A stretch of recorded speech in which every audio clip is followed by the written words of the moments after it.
உலகம் முழுவதும் உள்ள நிரஞ்சனா சேனல் நேயர்கள் அனைவருக்கும் பணிவான வணக்கம். இப்போது நாம் திருமண அலங்காரத்தில் உள்ள அம்மனை தரிசித்தால் திருமண தடை நீங்கும் என்பதை பற்றி அறிய இருக்கின்றோம். இந்த ஆலயம் எங்கு இருக்கிறது தெரியுமா?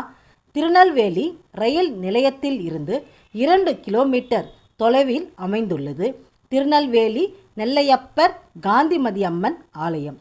திருமண கோலத்தில் காட்சி தரும் காந்திமதி அம்மன். அதை பற்றி விரிவாக அறியலாமா?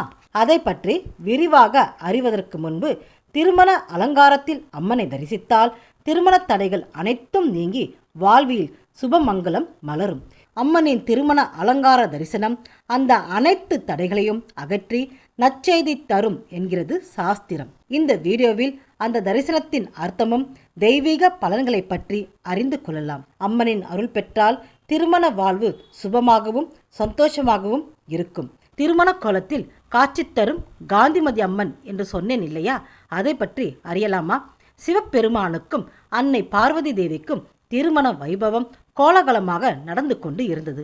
சிவசக்தியின் திருமணத்தை காண கைலாய மலைக்கு முனிவர்கள், தேவர்கள், பார்வதி தேவியின் உறவினர்கள், அசுரர்கள் என்று பலர் ஒன்றாக திரண்டு வந்ததால் பாரம் தாங்காமல் வடதிசை தாழ்ந்து தென் திசை உயர்ந்தது. இதனால் திருமண நிகழ்ச்சியில் குழப்பமும் உண்டானது. அந்த நேரத்தில் மணமகனான சிவபெருமான் அகத்திய முனிவரிடம், அகத்திய முனிவரே, நீ தென் திசைக்கு சென்று பூமியை சமமாக்கு என்றார். இறைவா, தாங்கள் திருமணத்தை காண பாக்கியம் எனக்கில்லையா என்று வருந்தினார் அகத்தியர். கவலை வேண்டாம், நீ எங்களை திருமண கோலத்தில் காண நினைக்கும் பொழுது நான் உனக்கு காட்சி தருவேன் என்றார் இறைவன். அவ்வாறே தென் திசை வந்த அகத்தியர் பூமி சமநிலைக்கு அடைந்தது. ஒரு நாள் அகத்திய முனிவர் சிவனை நினைத்து தவம் இருந்தார். இறைவனின் திருமண கோலத்தை காண விரும்பினார். சிவபெருமானும் அன்னை பார்வதி தேவியும் மணக்கோலத்தில் அகத்தியருக்கு காட்சி தந்தார். இப்படி சிவனும் பார்வதியும் அகத்தியருக்கு திருமணம் காட்சி தந்த ஊர்களில் ஒன்று திருநெல்வேலி. அகத்தியரின் வேண்டுதலுக்கு அருளி இன்று வரை திருமண கோலத்தில் அம்மன் காந்திமதியாக பக்தர்களுக்கு தரிசனம் தந்து வருகின்றார். சரிங்க, கோவில் எப்படி உருவானது அதை பற்றி அறியலாமா? அரசர் ராமபாண்டியனின் அரண்மனைக்கு சென்று தினமும் பால் விநியோகம் செய்யும் வேதப்பட்டர் என்பவர் ஒரு நாள் நிறைந்த பால் குடத்துடன் அரண்மனைக்கு வந்து கொண்டு இருந்தார். அப்பொழுது கால் தடுமாறி கீழே விழுந்த பட்டர் கையில் இருந்த குடம் உடைந்தது. பாலெல்லாம் கொட்டிவிட்டது. இதேபோல் அதே இடத்தில் இப்படி தொடர்ந்து நடந்து கொண்டு இருந்தது. அரண்மனைக்கு சில நாட்களாக சரியாக பால் வராததால் மன்னர் கோபம் அடைந்தார். பட்டரை அழைத்து வரும்படி உத்தரவிட்டார். அரசரின் முன் நிறுத்தப்பட்ட பட்டர், அரசே, நான் தினமும் அரண்மனைக்கு பால் கொண்டும் வரும் வழியில் ஒரே இடத்தில் கால் தடுமாறி விழுந்து விடுகின்றேன். ஒரு நாள் அல்ல, 2 நாள் அல்ல, பல நாட்களாக இதுவே நடக்கிறது. இதனால் அரண்மனைக்கு வரும் பால் தடைப்பட்டது என்றார் பால்காரன் பட்டர். சரி, நீ போ என்று தண்டனை எதுவும் தராமல் பட்டரை அனுப்பினார் அரசர். பட்டர் சொல்வது உண்மைத்தானா என்பதை கண்டறிய மறுநாள் காவலர்களை பட்டர் வரும் வழியில் அனுப்பினார் அரசர் ராமபாண்டியன்.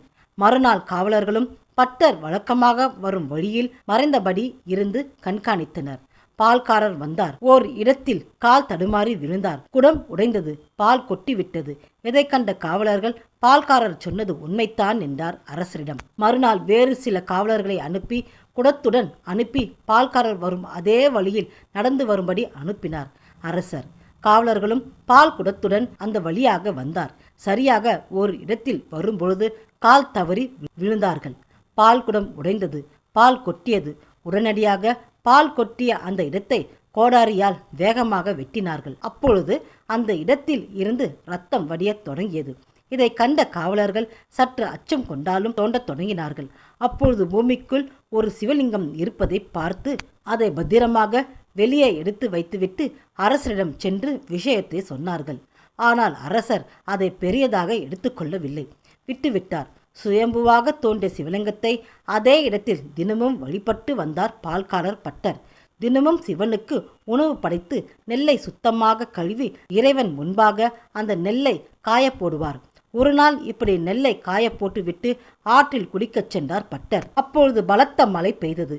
இதை கண்ட பட்டர் காயப்போட்ட நெல் மழையில் நனைந்து நீரில் அடித்து கொண்டு போய்விடப் போகிறது என்று பயந்து ஓடி வந்தார். ஆனால் தெய்வ அதிசயமாக காய வைக்கப்பட்டிருந்த நெல் இருக்கும் இடத்தில் மட்டும் மழை பொழியாமல் வெயில் அடித்து கொண்டு இருந்தது. இந்த அதிசயத்தை அரசர் பார்க்கட்டும் என்று அரண்மனைக்கு ஓடி வந்து விஷயத்தை சொன்னார். காவலருடன் அரசர் வந்து பார்த்து ஆச்சரியம் அடைந்தார். அப்பொழுது வானில் ஒரு அசரீரி குரல் ஒலித்தது. இவ்விடத்தில் நான் இருக்கிறேன். ஒரு திருக்கோவில் கட்டுங்கள். காய வைத்த இடத்தில் மட்டும் வேலி போட்டது போன்று மழை வராமல் நெல்லை காத்ததால் இப்பகுதிக்கு திருநெல்வேலி என்று பெயர் சூட்டுகிறோம் என்றார் அசரீரி.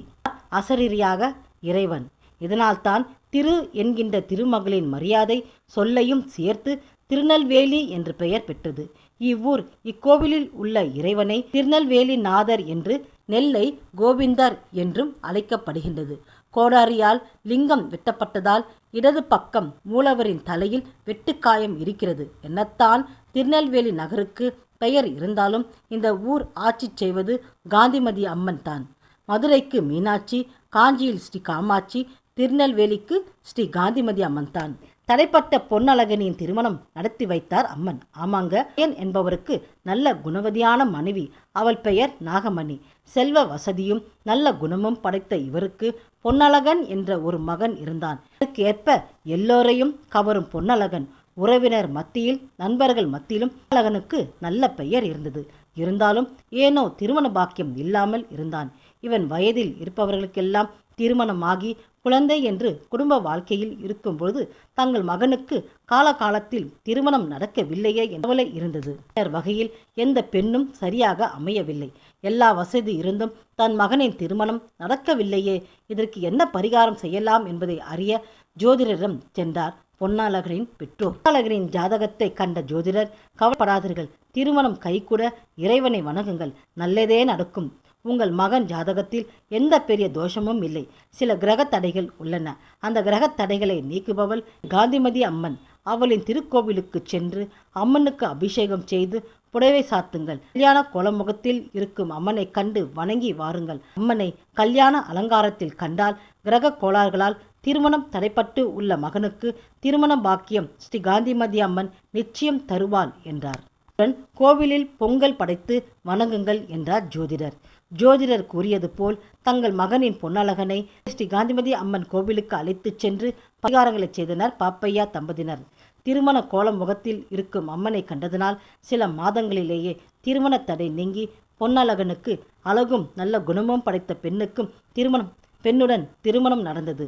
தன் மகனின் திருமண வைபவத்தை கண்குளிர காண்போமா என்று ஏங்கிய தவித்த பெற்றோரின் மனதில் ஆனந்தம் பொங்கியது. காந்திமதி அம்மனை திருமண அலங்கார கோலத்தில் தரிசித்தால் திருமணம் தடைப்படுபவர்களுக்கு நிச்சயம் திருமண பாக்கியம் அமையும். போல் இன்னும் பல பயனுள்ள தகவல்களை அறிய நிரஞ்சனா சேனலை பாருங்கள். என்றும் நிரஞ்சனா சேனலோடு இணைந்திருங்கள். நன்றி, வணக்கம்.